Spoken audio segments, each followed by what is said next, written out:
বাংলাদেশ নিয়ে আবারও বিতর্কিত বক্তব্য ত্রিপুরা মুখ্যমন্ত্রীর। অস্তিত্বের প্রশ্নে নত হবে কি বাংলাদেশ?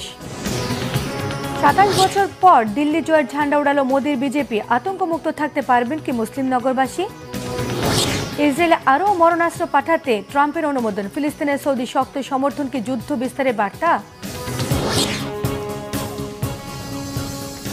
আসসালামু আলাইকুম, দেখছিলেন বাংলাদেশের ওয়ার্ল্ড নিউজ হেডলাইন। এবারে বিস্তারিত। বাংলাদেশকে নিয়ে আবারও বিতর্কিত মন্তব্য করে আলোচনা সমালোচনা উস্কে দিয়েছেন ভারতের ত্রিপুরা রাজ্যের মুখ্যমন্ত্রী মানিক সাহা।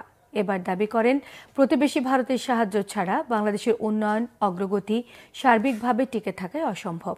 ত্রিপুরার সঙ্গে যোগাযোগ আর পণ্য পরিবহনের জন্য ফেনী নদীর ওপর নির্মিত বাঁধ ২০২১ সালে উদ্বোধন হলেও যোগাযোগ শুরু না হওয়ায় আক্ষেপ করেন তিনি।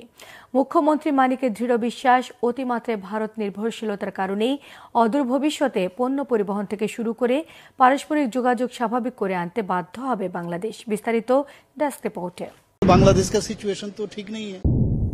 আবারও বাংলাদেশ সম্পর্কে বিতর্কিত মন্তব্য করেছেন ভারতের উত্তর পূর্বাঞ্চলীয় রাজ্য ত্রিপুরার মুখ্যমন্ত্রী মানিক সাহা। শনিবার আগরতলায় সাংবাদিকদের সাথে আলাপকালে তিনি বলেন, ভারতকে ছাড়া বাংলাদেশ চলতে পারে না। তার এই মন্তব্য দেশটির দৈনিক দ্য ইন্ডিয়ান এক্সপ্রেসে প্রকাশিত হয়েছে।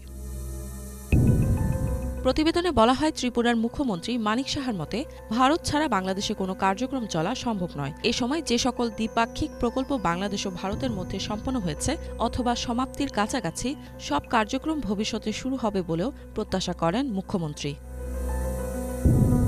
তিনি বলেন, তারা ইতোমধ্যে বাংলাদেশে বিশেষ অর্থনৈতিক অঞ্চল SEZ গড়ে তুলেছেন এবং মৈত্রী সেতু নির্মিত হয়েছে।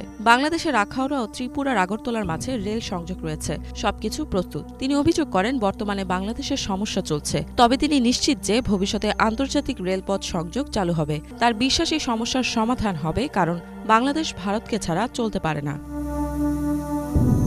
এর আগেও গত বছরের ডিসেম্বর মাসে ত্রিপুরার এই মুখ্যমন্ত্রী বাংলাদেশে অস্থিরতা চলছে বলে মন্তব্য করেছিলেন। সে সময় তিনি বলেছিলেন, ত্রিপুরাকে বাংলাদেশের সাথে সংযুক্ত করে হাতে নেওয়া বেশ কয়েকটি প্রকল্প সেখানকার অস্থিরতার কারণে বিলম্বিত হচ্ছে। তিনি আরও বলেছেন, উভয় দেশকে সংযুক্ত করে ফেনী নদীর ওপর নির্মিত মৈত্রী সেতু প্রস্তুত হওয়া সত্ত্বেও তা ব্যবহার করা যায়নি। এই সেতুটি ২০২১ সালে বাংলাদেশের পতিত স্বৈরাচারী শাসক শেখ হাসিনার আমলে উদ্বোধন করা হয়েছিল। মানিক সাহা বলেন, দুই দেশের পণ্য পরিবহনের জন্য ফেনী নদীর ওপর নির্মিত সেতু, সাবরুমের সমন্বিত চেকপোস্ট